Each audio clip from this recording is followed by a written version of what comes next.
So, Lily Peet decided that she'd make a video on the whole ToonKritic thing, and she just did, around a day ago, called Glass of Water, Blame and Groom. I thought it was really good, and actually a surprising amount of people who aren't even typically fans of Lily Peet thought it was really good, because it essentially just called out ToonKritic, and also briefly talked about his friend's attitude toward this and how they've essentially been putting up for it for years. And even mentioned the problem of Falcon, which is essentially just, I'm not going to sugarcoat it, it's essentially just child pornography that exists within the community.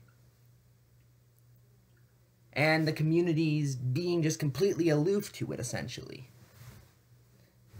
However, while most people seem to have thought the video was fine, even a lot of people who weren't fans of Peet, quite a few people had issues with it, and that's what we'll be documenting today. Now, don't get me wrong, I actually do have a video planned on all of these more professional videos from ToonKritic's friends about the whole ToonKritic thing. That'll more than likely be coming out soon, don't worry, I just want to do this as a sort of side thing. So, where's the first place I went when I wanted vintage Peet hate? Why, the good old Kiwi Farms, of course. This started on page 183 of, 184 of Peet's thread. Yeah, they have a thread 184 pages long. It's been going on for a while. I've even talked about it a couple times before.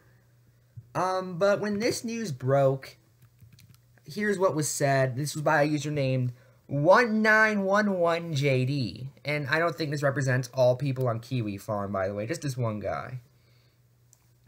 I don't think it really matters as to what he has to say about ToonKritic. That dude's a pedophile and deserves all the scorn he can get, even from Jerry.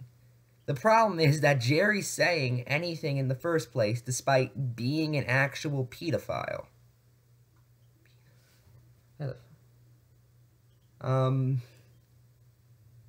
Okay, you're going to need some proof of that, or for that matter, if you're going to claim it's hypocritical, you would have to give proof that Lily Peet roleplayed with someone underage, because that's what Toon did.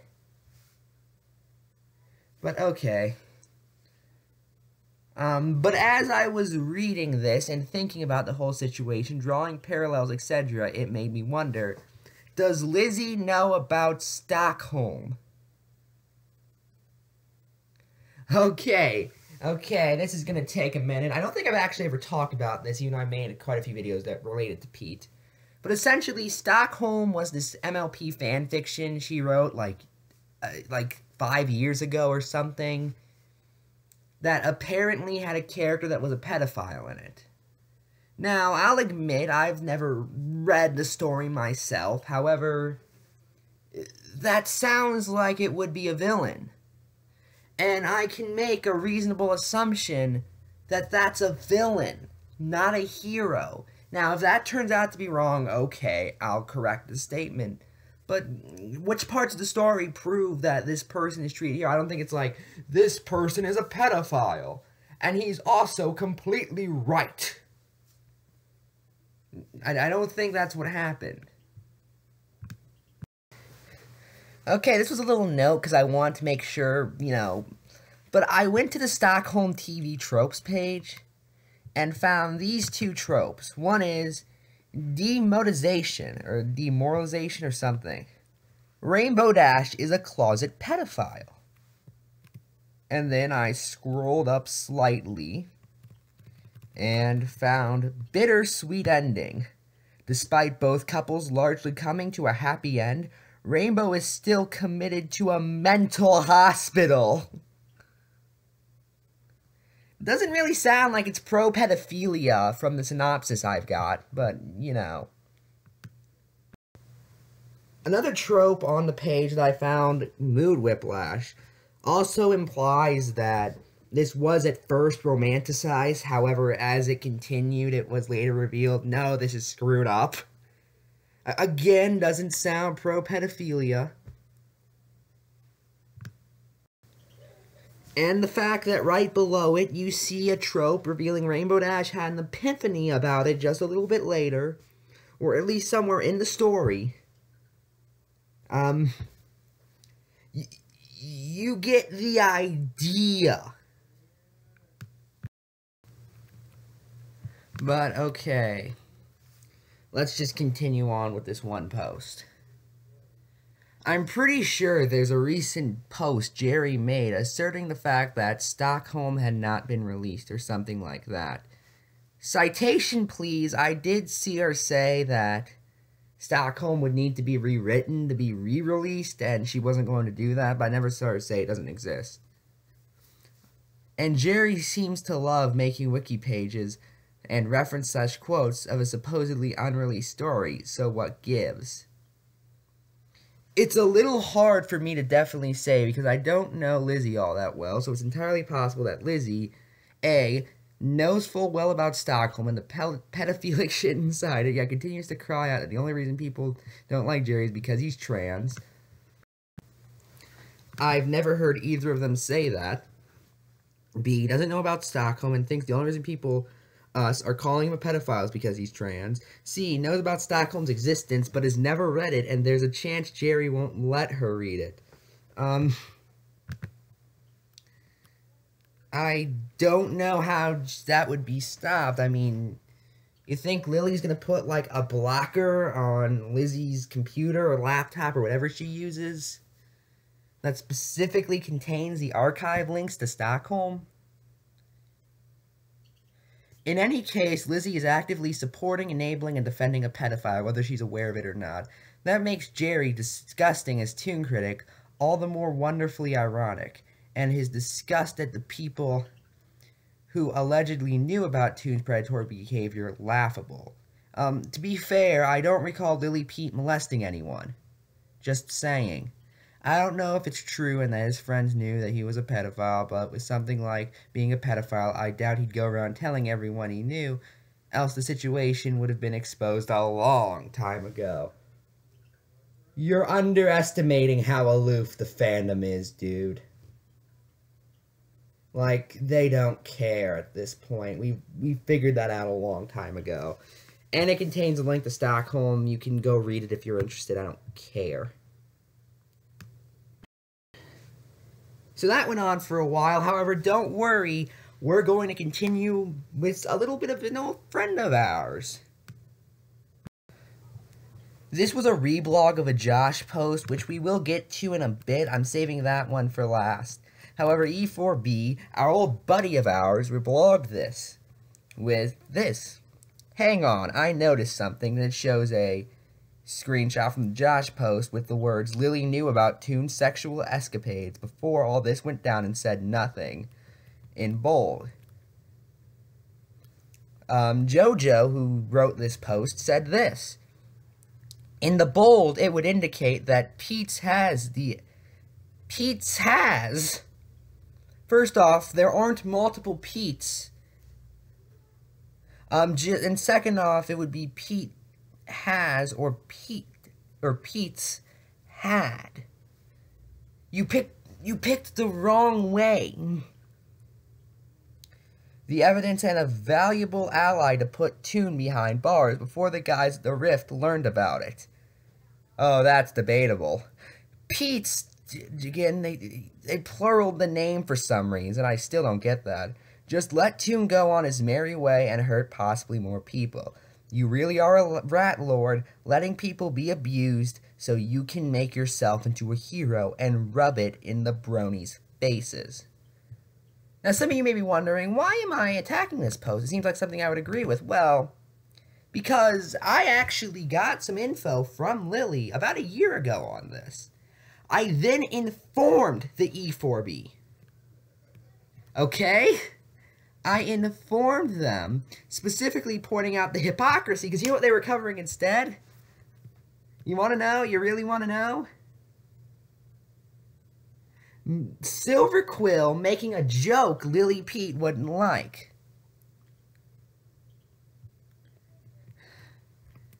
E4B then responded to the post, and here's as follows. How do you know ToonKritic is an abuse apologist? That's what I accused him of at the time, and there's sustainable evidence of that now as well. All you have is some hearsay from several biased sources, i.e. Peet's Discord chat room.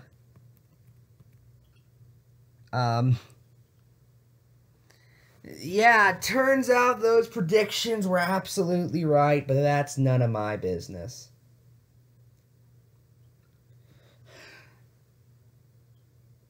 You ready? And then they bring up something else. And this was my favorite part. When I first read this post months ago, I legitimately just bursted out laughing because I was just so confused and whatever this was by it. They then say they know what I was really talking about. You were talking about the incident, that incident where ToonKritic was in high school and he hung around with bullies that had relentlessly harassed one of his friends, even switching a heartfelt letter that he wrote with a note telling her to kill herself. Well, guess what, Cifro Joe? She did! This event scarred him for life, and little creeps like you are bringing that up in order to prove he's a bully himself. It's a disgusting tactic. They then follow this up with 5 gifs telling me to shut up, and all caps messages about what a bad person I am. Turns out those things Pete was talking about were right, and now you're getting on her for not talking about them. I don't know whether to call you hypocrites, idiots, or liars. I genuinely don't. Because there's just... that doesn't even make any sense.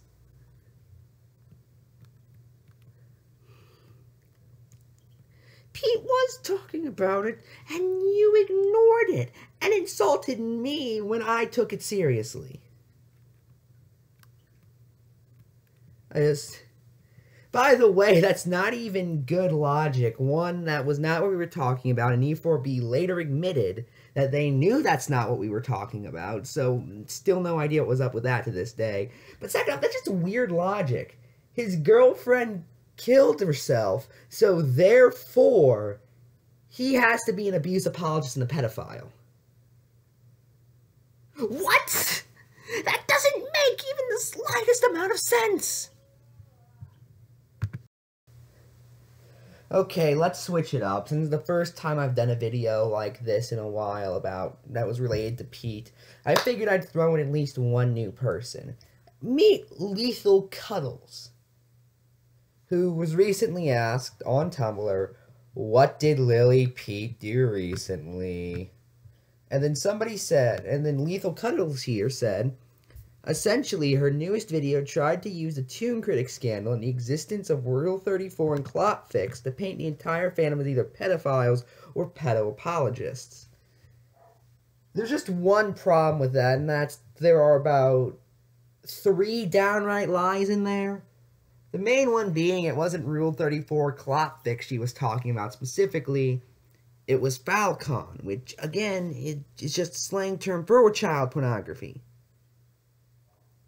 Like, look at these groups. They're open about them essentially being child porn. I actually looked at the notes and I found a couple that I thought were good. Dark Wee09 said, oh look, Petey using drama to scream about how the fandom that disowned her abuse ass is bad. First off, take an English class. There were about 4 grammatical errors in that one sentence. Who's surprised? The fandom did not disown her by any means. She's sitting at about twice the sub base as ToonKritic was last time we saw him. I don't think you know what disown means. Just saying. But here's E4B, specifically Death Pony, stepped in with this. Daily reminder that PD hates the brony fandom and endlessly bitches about everything the fandom does.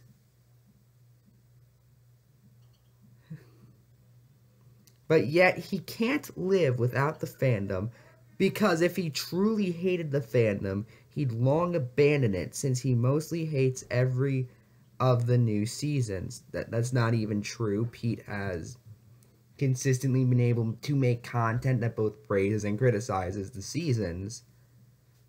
Or did you only watch 2 glass of waters in your entire existence?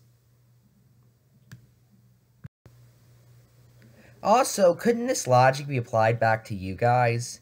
If you truly hated Lily Peet, wouldn't you have long abandoned her, since literally everything you guys talk about involving her is against her?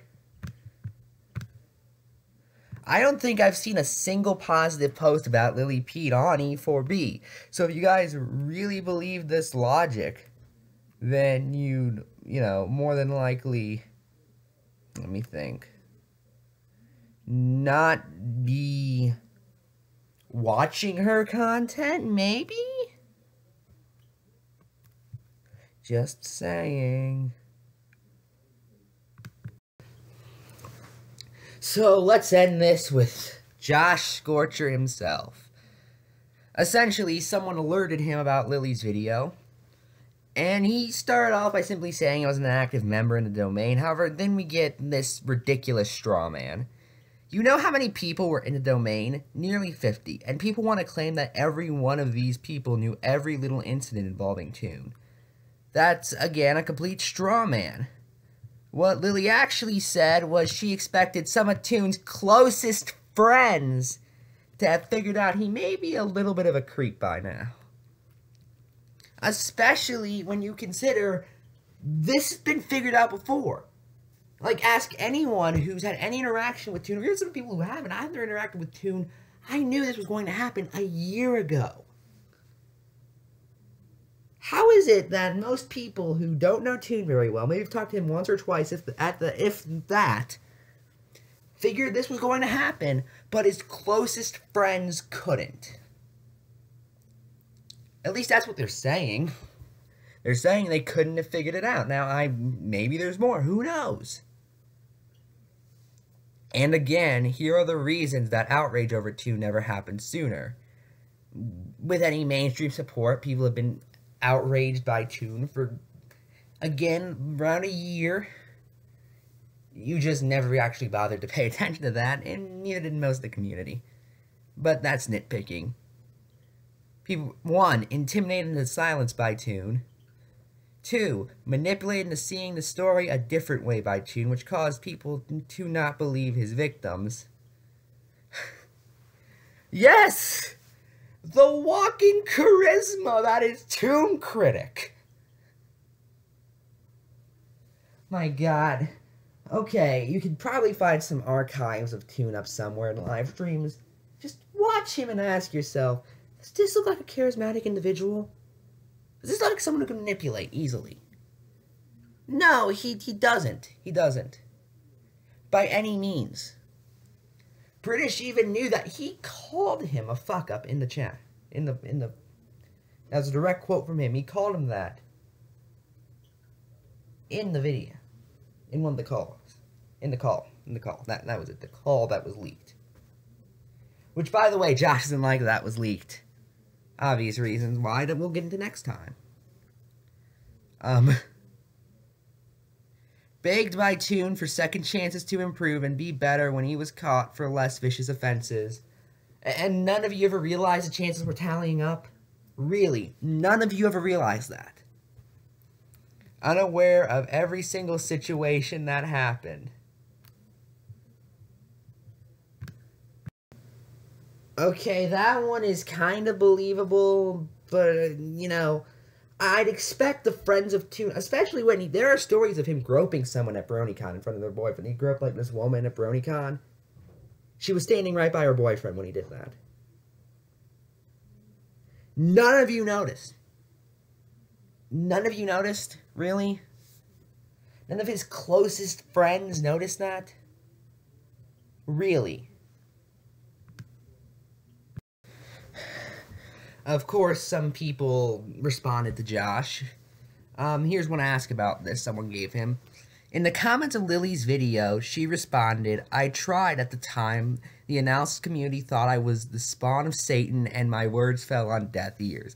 And I wasn't in a position to exact physical consequences myself. I was never in Toon's social circle and did not have the power those closer to him had. Here's what Josh said. That's flat out backpedaling. How? You said that she didn't say anything, and you did say that. The post I mentioned from E4B earlier was him saying that, by the way. Or was the post E4B responded to. Okay? And now, she's saying, I couldn't have, and even then you had more power.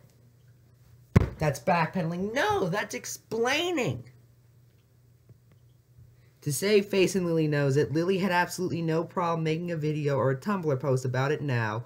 Why stay silent if this was serious and obvious predatory behavior that could have easily gotten worse? Simple, because you don't play a winning hand in a game of virtue signaling. Josh Scorcher is against virtue signaling, everyone. What a great guy. So virtuous. Until you see that there's a large pot to win in the center. I'm sorry if that joke was painful. I couldn't resist. But you know what, Josh? I actually digged through Lily's Tumblr, and I actually remembered covering this myself. Let's see Lily Peet staying silent, according to you. This is from Peet's Tumblr directly. Someone asked her, what I don't get is that for all the talk about you being just as bad as FNGR, Lightning and Toon don't seem to talk about that sleazebag very much. Lily, that's because they frequently appear on his podcast. FNGR is in the same boat as JonTron, where most of his bullcrap isn't taken seriously because he admits that he's an asshole. It's also worth knowing that since new additions to my Discord channel, I've been flooded with stories of just how much of a creepy, despicable little boy Toon is. And then she shows screenshots that are...